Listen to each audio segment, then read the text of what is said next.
welcome to SeahawkTalk on Wednesday, April 22. It's Earth Day, folks.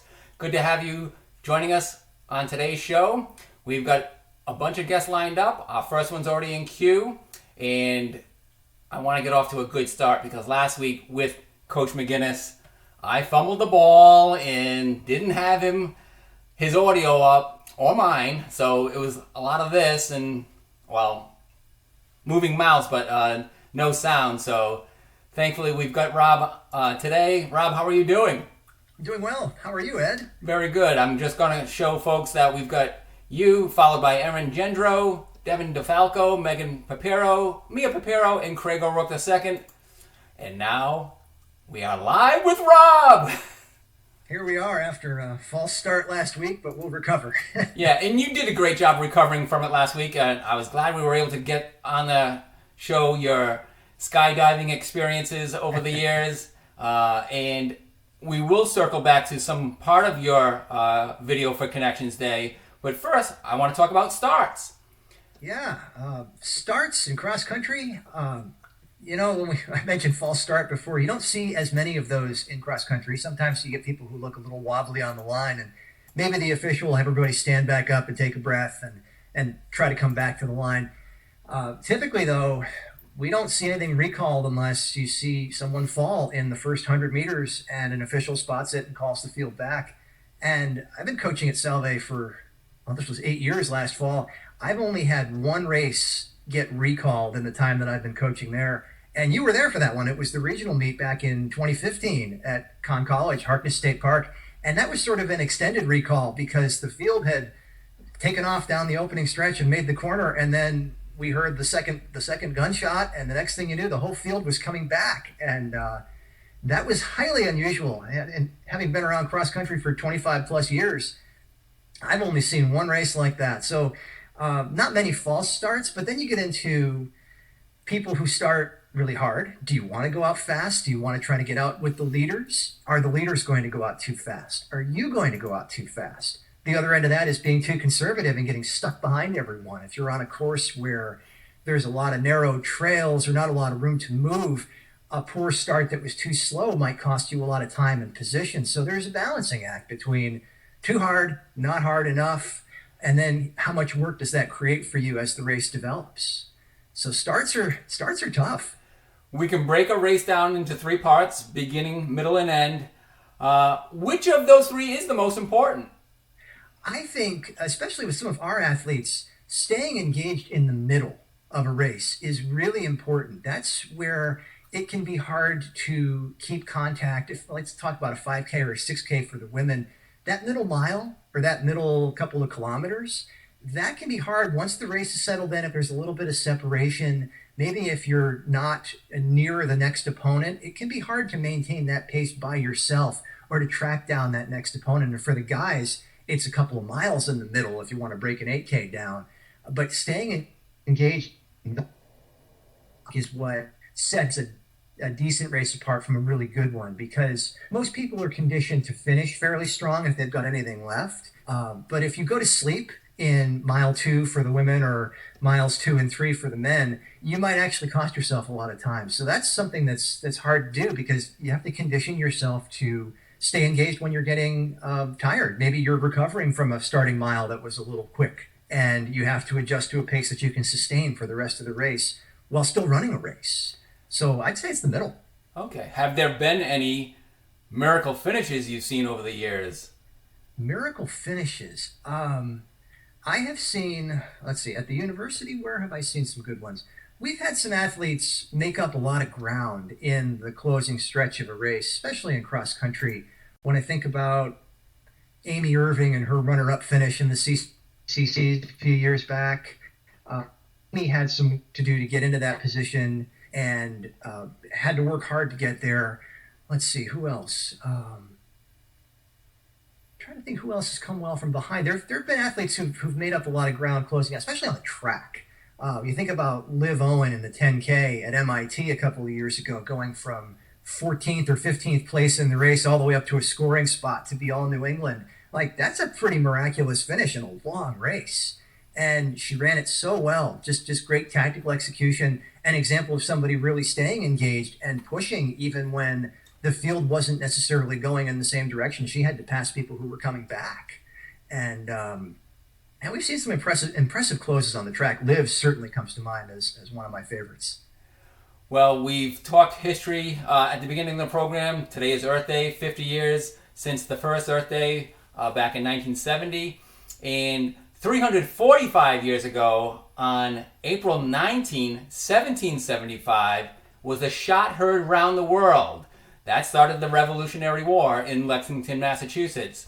And since then, Massachusetts has celebrated its Patriots Day on the third Monday in April. And beginning in 1897, the Boston Marathon was celebrated or inspired by the success of the first marathon competition in the previous year's Summer Olympics. Talk about the Boston Marathon, Rob. Your experience with it. It's now not the third Monday in April. It'll be the second Monday in September. It will. The Boston Marathon is one of those events that holds a lot of importance for distance runners. A lot of people cite it as one of their bucket list goals, qualifying for that race and running it. It's something that means a lot to people in our sport. And I've had the opportunity to qualify for the race. I qualified twice, but only got into the field once. Ran it in 2018 in that downpour. That was the year that Des Linden won it, and all the famous pictures from that one. But I have never been so cold in my life. And I hope to get back there on a day when it's not just miserable outside, because I know it affected my performance, just how cold and just windy and rainy, and it was certainly not what I had expected in terms of conditions, but I did what I could. How did it affect your photographer's performance, Jen McGuinness? Jen didn't carry a camera that day because of the weather. We thought better of that. But even if I look at the professional photos from the race, there's a finish line photo, which I've never shared anywhere because there was water on the lens. So I work all those years to qualify for the Boston Marathon. I finally finished the race. I got my medal. I stopped for a photographer, and he's got water on the lens. So there I am, sort of out of focus, holding my medal, and that's how that one went. So I'll have to get back and get a better photo that time around. But we've had great success with some of our young alumni qualifying for the race over the years, and I've been fortunate to coach a few of them. We would have had two in the field this past Monday had it been run, and hopefully with any luck we will see them cross that finish line in September. Leah Kira, class of 2016, she is qualified to run, and Kaylee Ryan, class of 14, also qualified. I wrote Kaylee's training plan for her, and she did a great job executing on that and ran a wonderful qualifying mark up at the Bay State Marathon in Lowell. And then Leah earned her qualifying mark out at a race in Las Vegas. Oh, yeah. That was such an interesting one, where you start up at elevation and under much cooler conditions, and then you work your way down into the city. So Kaylee and Leah will represent us in the field this year. And whenever I take on a post-collegiate marathon, or a lot of them are athletes who've run for us at Salve, one of the goals is earning a Boston qualifying mark. On this training cycle, I was actually coaching Caroline Dana, whom most of us know as Caroline Norton. Oh, yeah. And Caroline and I never got to work together at Salve because we didn't overlap, but we were working together on a training cycle this spring, and one of the stretch goals for this training cycle was a Boston qualifying mark, and I think she was in shape to do it. Unfortunately, the race got canceled, but I'm confident Caroline has qualified before. I'm sure she can get back there again. And if we look at our qualifiers over the years, this year it would be Kaylee and Leah. Mal Goding has qualified and run the race. Who else has qualified? Caroline, of course. I think Karen Krupa had a qualifying mark a few years back.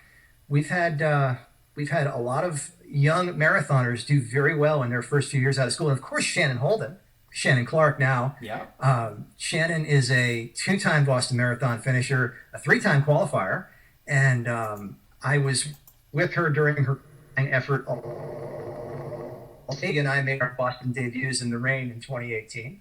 She ran it again last year, was qualified for the race that did not run this year, but had chosen not to enter. And I'm sure Shannon can go back whenever she puts her mind to it, because she's just that good.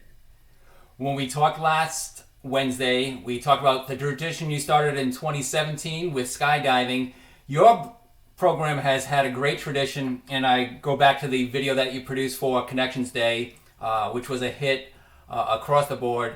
You highlighted a real nice tradition that the Seahawks have with cross country, and that is the tailgating provided by the parents of the Seahawks. Oh, yeah. The parents are so generous with us. And not only do they follow us virtually everywhere in New England, but when they come to the meets, they feed us and they bring out all kinds of great food.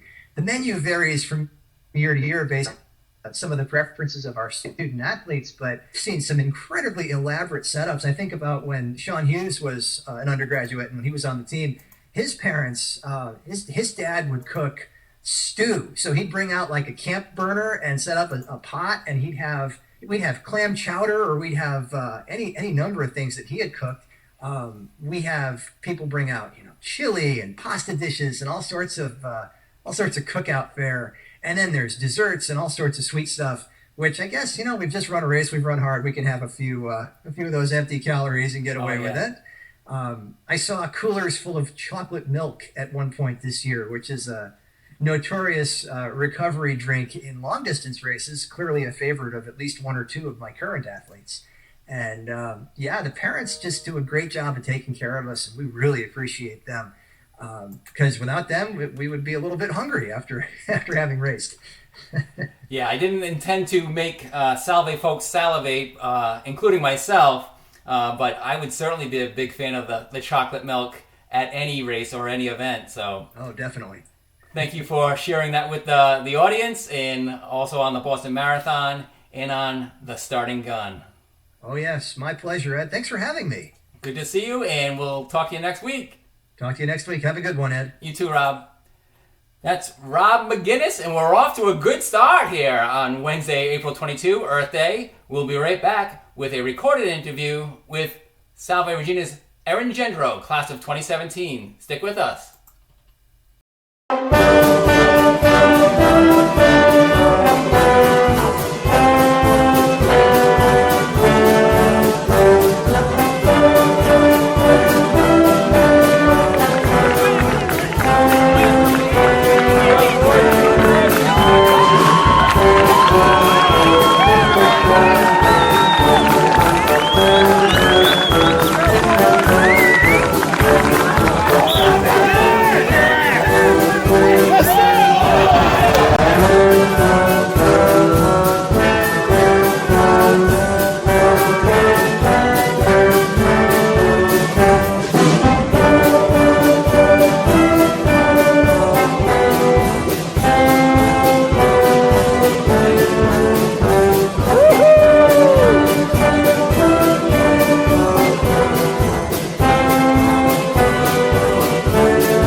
Welcome back to Seahawk Talk. I'm Ed Habashore. We've got a recorded interview with Erin Gendreau, class of 2017. It'll start off with a nice highlight clip with Andrew Pizzelli on the call of her senior season in field hockey. She can't be with us live because she's working. Gendreau walking in it up top, hesitates, throws it towards the net, and she scores! Long distance shot for Erin Gendreau. and the Seahawks retake the lead. Erin Gendreau, that's Andrew Pizzelli calling a great goal back in your senior season on field hockey for Salve Regina. Welcome to Seahawk Talk, Erin. Thank you. Thank you for having me, Ed. It's good to have you. Coach Foster suggested we talk with you because you're involved in an industry that is very relevant to these times. Yeah, it's been pretty busy at work at the Department of Health, so one day at a time lately. Describe your position. You are a forensic easy for me to say, forensic toxicologist. Yeah. What goes on there? So our lab basically tests any blood or tissue specimens for the medical examiner office. So we're looking at drugs or alcohol in the body at the time of death. So, chemistry major in college. Mm-hmm. What drew you to that major, first of all, and how did sports help prepare you for your profession? I took a ton of chemistry classes in high school, and it just clicked. It was something in me that I wanted to do. At first, I thought maybe I'd go on to medical school or physical therapy, and then when I got into the research aspect of chemistry, I ended up loving it. This job opportunity arose when I was a senior, and they took me with no experience, which was great, and I've learned to love it. And you learn when you get into the position what they want you to do, how to train you, and everything. When I think of a position that you have, and even during this pandemic, my thoughts go back to watching shows like CSI Miami and how they've dramatized splatter of blood and everywhere, and they're able to trace it. Have you seen that to be closer to reality than more just drama? A lot of it is close to reality. A lot of it is dramatized. You're not going to get results that day. It's weeks before you get results for something. When it comes to the blood splatter, that is something that people do in Rhode Island. It's really cool. I've taken a class.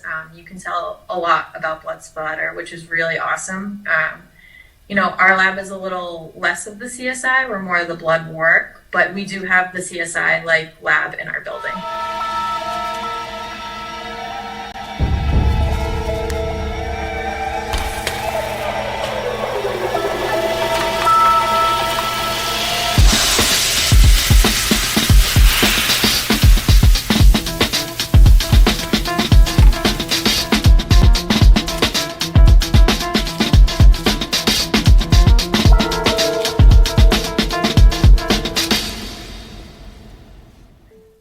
So it kind of was appropriate that the WHO, had the theme music for all those CSI shows.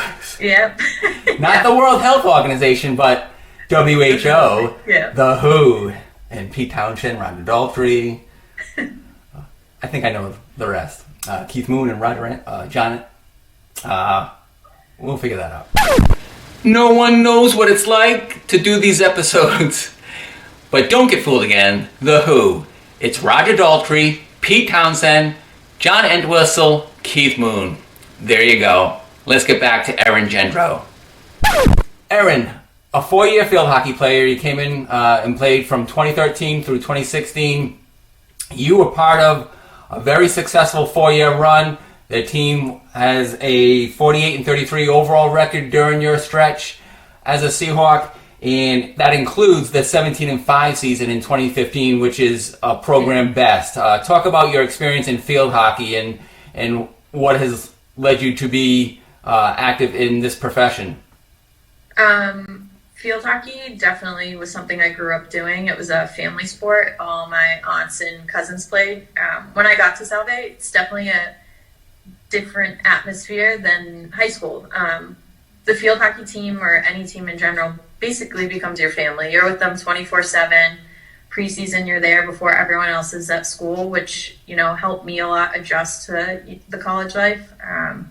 It becomes hard work. You have to plan your day out around your classes, your practices, your games, and that definitely has led me into being out to plan my day at work, especially right now during times like this. What am I going to do in the morning?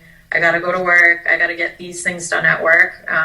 They definitely coincide with one another because, it's all about time management and the effort you put into everything. And like your career at Salve on the sports teams, you're part of a team in the workplace. Right. How congested is it, and how are you guys spacing in your workplace? We're trying to keep as much space as possible right now. We have a tight workspace. We have a lot of instruments in a small amount of space in a small room. We went to a shift schedule at work, so there's 2 of us that work the 11 to 7, and then 3 that go in from around 7 to 2. It's nice. I miss being with everyone, and it makes our work a little more difficult because the way we're set up is basically everyone touches a case. So once I do work, I pass it on to the next person once they do work. So now with the shift schedule, we just have to figure out who's doing what one day and who's doing what the other day. And Erin, in these days of PPE, personal protection equipment, are you making yours at home, or are you issued really high-level stuff? So I have high-level stuff for any testing I do. So I have a shield, a mask, my lab coat, gloves. If we need it, we have the Tyvek suits, which are like the hazard suits you would see on TV. We do get issued once a week a new, just regular mask that you would see people wearing. So I try to be as like clean with those as possible, and I will bring one home with me during the day. So if I need to go to the grocery store or anything else, I'll put it on and wear it. You are top 10 in career assists for the Seahawks in field hockey. You come back for the alumni games your first 2 years out of college. Obviously, it isn't happening this year, but we can look forward to it happening in future years. And we've got some youngsters on the current team that are really pushing those record books. Talk about that. Yeah, I was really lucky. I played with the seniors that graduated this year: Ashley, Vanessa, Liv, and Hannah. I think Natalie's a senior. I didn't get the opportunity to play with her, but they're great. They're great players. Ashley killed it this year and last year, and I would have loved to get another year to play with her. But I've even seen the younger ones rising. I think her name's Eliza is coming up, and she's killing it too. It's so nice to see that the program's growing and that they are breaking records, because they should do that. They should push all of our names out of there. Ashley pushed her older sister Amber out of there. Yeah. But not completely out. But I was happy to run into you 2 years ago, 2018, at the Johnson & Wales game in Providence, where you had probably just left the workplace and got a chance to catch up with the Seahawks while they were putting a beating on the Wildcats. Yeah. No, it's nice to see that. I went from my freshman year, we were, I think, on the cusp of 500 or just at 500, to growing that team and growing the program. And it's nice to see that it's continuing, and that, Coach Foster's getting athletes in there that love field hockey and love the game. Well, I know you love this game of field hockey. You play basketball at Salve. Are there any other sports that you're getting involved with? I coach field hockey now for Cumberland High School. I'm the varsity head coach, and I accepted the position for the varsity lacrosse coach this spring. Unfortunately, I don't think they're going to have a season, which I feel terrible. A lot of the girls played field hockey that are on the lacrosse team, and I know they're bummed, especially the seniors. I would be bummed too, so hoping to see what happens with that, and I'll remain in those 2 positions if they'll have me. Well, Erin, I want to thank you for joining us on today's Seahawk Talk. Folks may not know that this was recorded, so we got to let you get off to work. Yeah, thank you. Thank you for having me. That's Erin Gendreau, South Virginia Field Hockey Class of 2017. I'm Ed Habashar. We'll be right back with members of our women's soccer team. Stick with us.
And welcome back to Seahawk Talk on Wednesday, April 22, Earth Day. Our next guest had some significance in helping keep the earth clean back in the fall. We're ready to go to them. They are 3 members of our women's soccer team, 3 juniors from the class of 2021. Please welcome Devyn DeFalco, Meaghan, and Meaghan Papiro. Hello, folks. How are you doing? Good. How are you? Very good. Folks, I want to let the audience know that I adjusted the name on Meaghan and Meaghan Papiro when they logged in. Thankfully, they're sharing one screen, so it gives us some room to work with. But I've identified them properly. I believe Meaghan is on our left and Meaghan is on our right, and Devyn is smack dab in the middle on the lower part of our screen as the audience is seeing it. I'm sure they're seeing it differently on their Zoom devices as well. So what have you been up to as juniors in the spring of 2020? I have been working in Newport at Slim Possible, and I've been doing my homework, working out a lot, trying to stay busy, keep myself sane. Slim Possible is a essential business. Is that Yes. correct? Yes, it has been deemed essential. Well, glad you're close to campus. How about you, Meaghan and Meaghan? We've been keeping busy. We're doing our homework. We're working out almost every single day using Team Builder. And we've also been trying to keep busy, like besides doing our homework and stuff, we are like painting different rooms in the house and just like doing new things and stuff. So it's fun. Ladies, we were talking off cue before we went live, and I wanted to talk about the importance of spring ball. It's something that you're missing this year, but in the past we've seen how important it is, not only for returnees as yourself. You'll be entering your junior year along with 3 other Seahawks from the class of 2021. You'll be entering your senior year next year. But it's also important for newcomers. Very often you find newcomers arrive after your fall season is done. They may be transfers, or they may be somebody that tried out earlier or didn't try out in the fall, and they want to take on the sport come spring, and it's very helpful for them to have a spring season. I'd say like we definitely miss our spring season.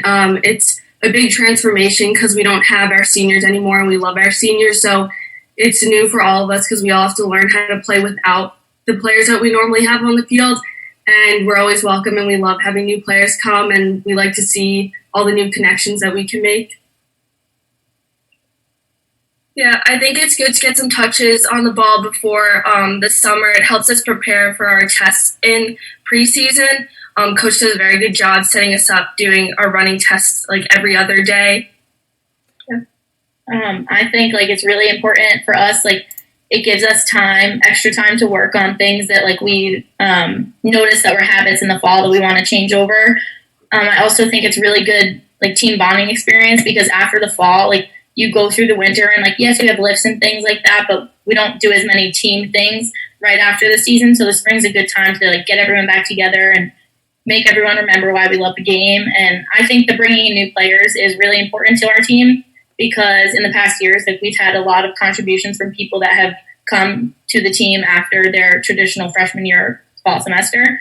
And so we do have another one who was joining us this spring, and unfortunately she didn't get a full spring season in with us, but we love Ashley and like we're excited to see her at preseason. And I think spring is just great. I just love spring season. Well, that's awesome. We're showing some packages right now on the screen. First of Devyn DeFalco in action. Ladies, who handles the social media accounts for Salve Regina Women's Soccer? So basically, Jane, Coach Walsh, is our holy mother, and she watches over everyone, but lately we've been doing takeovers, so she gives out the password and username to different people every day. Everyone can take it over, get a chance to show off what they're doing during quarantine and everything like that. But once we get into the season, it's mainly her, and she said we're going to work together like as a senior class and help her out with that a lot. And actually, the twins just made a TikTok for the account for the team, so that was all them. TikTok? What's up with TikTok? I just learned about that last week. A lot of our teammates really enjoy the app, so I think it's a good way to show off our team on another like social media platform. So we're gonna put some like challenges, or people are gonna take it over, similar to Instagram, but it's more like video based. And there's music with it too, right? Yeah, if you'd like, you could add music. I think it helps, but sometimes you don't need it. Because I know our equestrian team used it recently, and they shared that with me. I was able to use its video. I couldn't use the accompanying music with it because I'm sure there was copyright violations with it. So I overdubbed it with the pep band music, Salve Regina, Hail Holy Queen. So it's Instagram and TikTok. Is there Twitter involved as well? No, we have a Facebook account too. All right. So you're able to reach the my generation with with Facebook. Is that correct? Yes. Really appreciate that. I know we see the trends in social media. They go from the young folks start out on it, and then once their parents jump on it, the young folks find something new. So what will be coming after TikTok once the older folks get a hold of TikTok?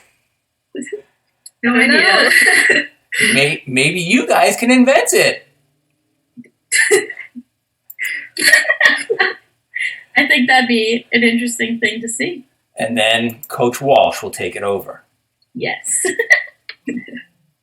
Ladies, please tell me how you chose Salve. And it may be different for all of you. Certainly Devyn is going to be different from Mia and Meaghan. And Mia and Meaghan, did you always think you were going to go to school together, or had you had consideration for going in different directions?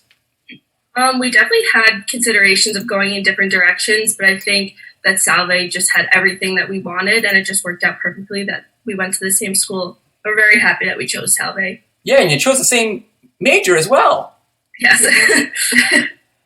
Yeah, we applied to the same schools, and it was a possibility that we could have gone to different schools, but we loved Salve so much that we couldn't see ourselves going anywhere else and not being with each other.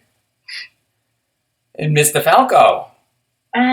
I chose Salve for a combination of the nursing program and the soccer program. I like it because it's only about an hour and 15 minutes from where I live at home in Brockton, which is a good distance because if I need to go home for dinner or I need to go home and I forgot something, it's not too far, but it's also far enough away where I feel like I'm living on my own. The nursing department was my number one overall necessity from a school, and Salve proved strong in that suit, and soccer followed along, and everything just worked out. And your group, ADJ and nursing, those are solid majors.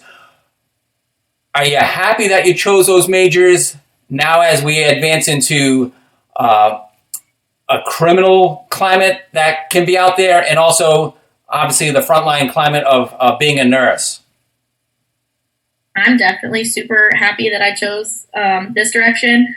I've always had the indication, I've always wanted to help people, and I've been a lifeguard, I've been a camp counselor, things like that. I like to just help and take care of people, and so nursing just fell in right with that, and I'm really excited to be a nurse in a couple years.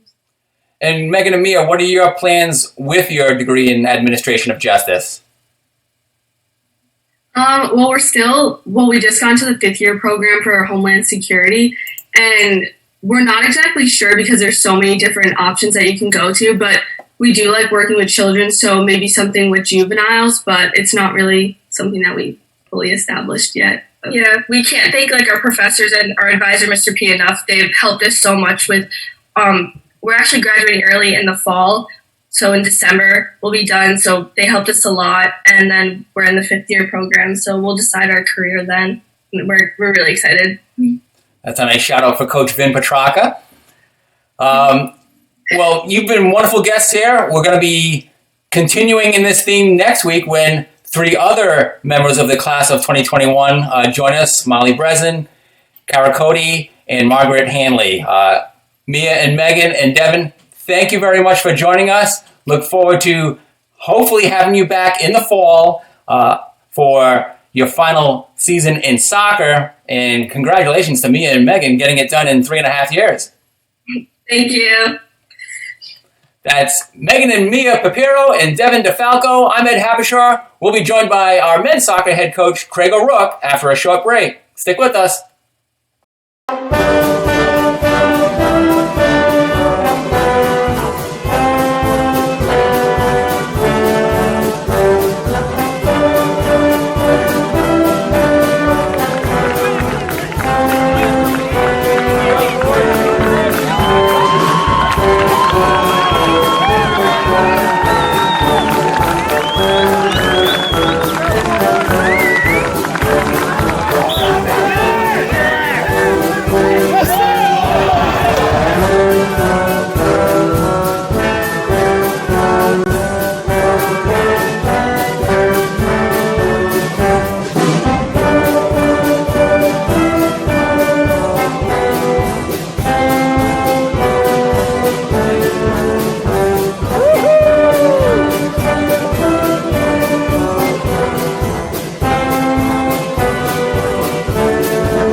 Hello and welcome back to Seahawk Talk on Wednesday, April 22. It's Earth Day. It's also the day after something really significant happened in the world of professional sports. Can you believe that? Tom Brady reunited with Rob Gronkowski? I can believe it. And big TV fan, Tampa Bay, go Bucks. I apologize. Right now we're actually going to promote the event that's happening, a virtual bake-off on the campus. Well, not on the campus, but student activities sponsoring the virtual bake-along with the Mad Hatter Baking Club. Tonight at 8:30, part of student activities, available to all undergraduate students. Let's learn how to make the best homemade chocolate chip cookies. And who knows more about chocolate chip cookies than Craig O'Rourke II? Hey, Coach. How are you? I'm good. How are you? Hanging in during the pandemic. You've got a lot of work on your plate. No more chocolate chip cookies, but yeah, it's the end of the semester, so right now I kind of kick into high gear with academics and eligibility. Questions are coming in, plus just the average workload for any of the head coaches as we wind down the recruiting cycle and try to wrap up all of our commitments, confirmations, deposits, and get ready for our preseasons next year. How's that going for you, for men's soccer? Good. I think we have a very, very talented incoming freshman class. We got 4 of our top recruits to commit to us. Hayes, Borges, Arpin, and Rock. Still working on 1, or actually 2 additional top-tier recruits from Florida, Alejandro Quinierez and Santiago Barus. Hoping to get them to sign on the dotted line, send in the tuition deposit, and just strengthen the incoming freshman class. Certainly having a championship season the previous year and an outstanding year in 2018 as well helps a lot with recruiting, doesn't it? Yeah, I always believe that talent wants to play for a winner, and when we can point to the success that we've had the last 2 years, with 30 wins and only 5 losses, that it attracts our top level talent. And at the same time, we try to couple that with the commitment to the classroom and what we try to do off the field in preparing them for life after college, and try to make it a win-win type of hand-in-hand relationship, stressing both the athletics and the academics, the true concept of being a student athlete, and showing them the real value of a Salve Regina education. You love assists, don't you? Sure, I do love assists. Hopefully this is a segue to our outgoing All-American, Evan McDonald. Not only that, but your returning junior All-American. They both factored in on a double assist goal back at Topa Field this year. Evan started a corner kick, and Casey flipped it on net. One touch, and then I forget who finished it off. It might have been one of your freshmen that finished off the goal in the win against the University of New England. UNE. Yeah, it might have been Sam Winarski then. Yes, because, yes.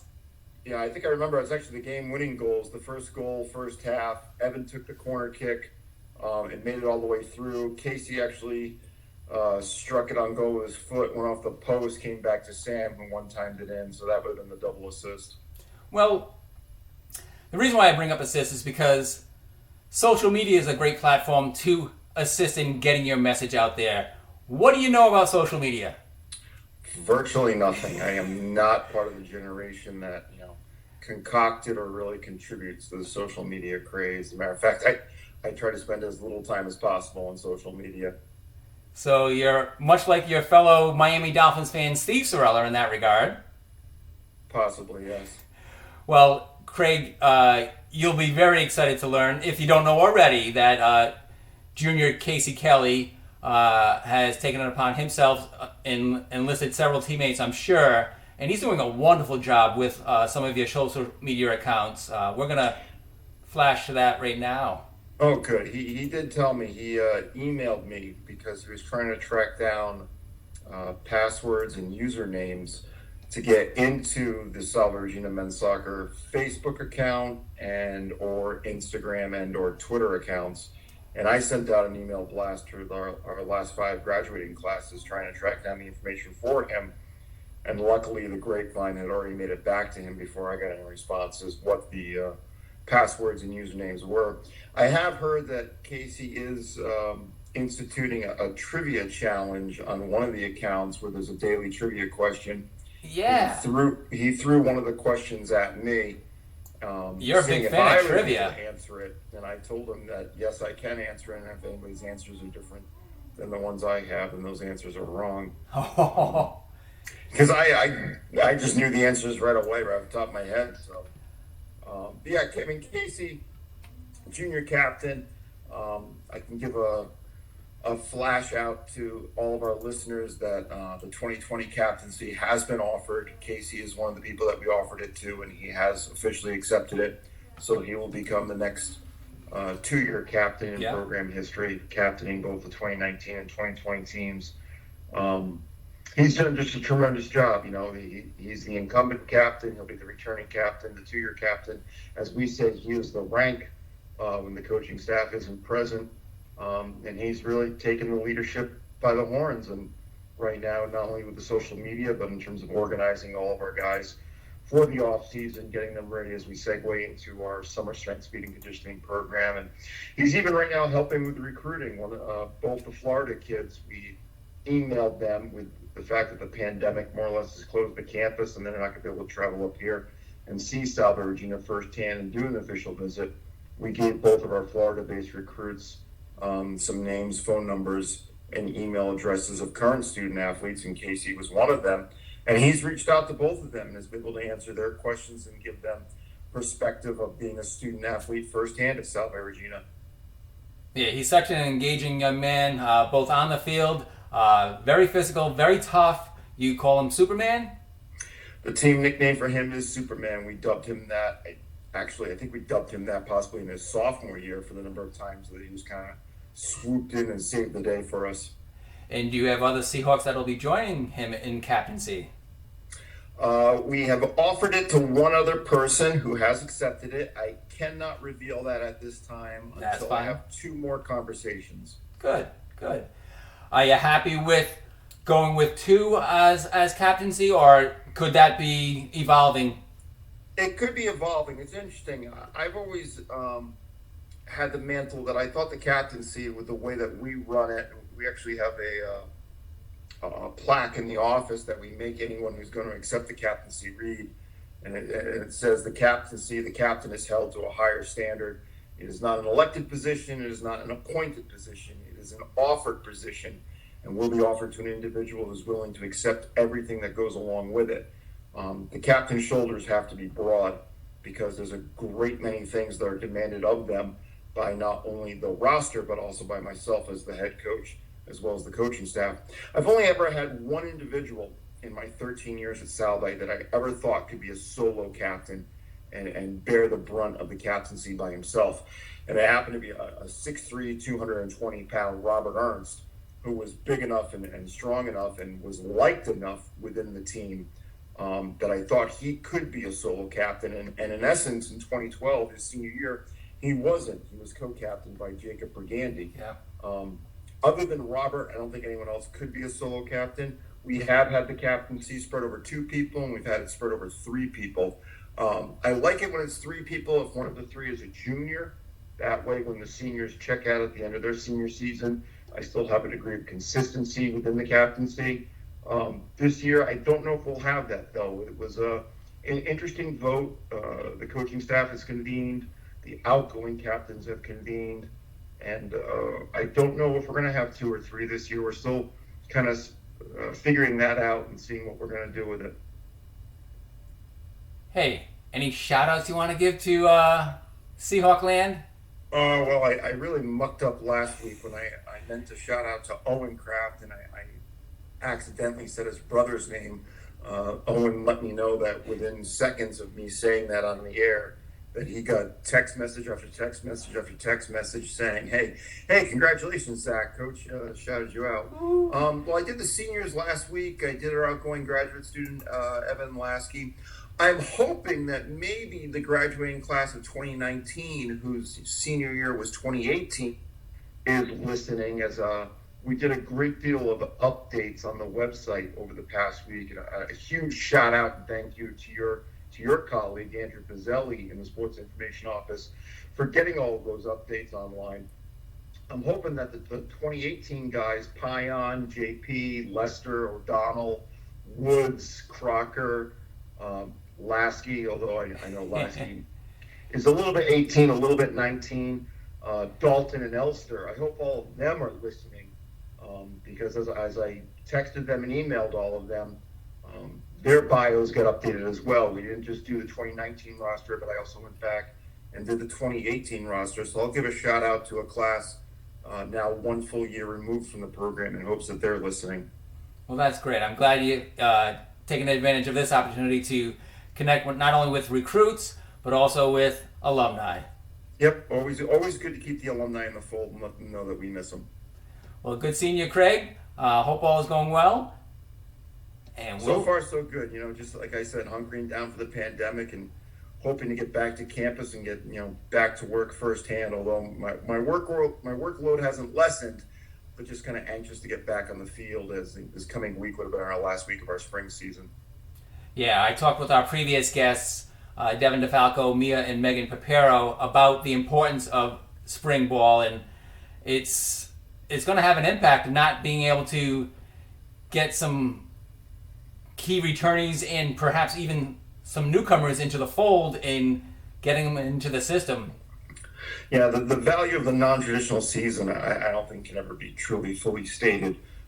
In both of our conference championship years that saw us go to the NCAAs, we had tremendous non-traditional seasons, spring soccer, that really allowed us to use it as a springboard and jumping off point into our fall preseasons.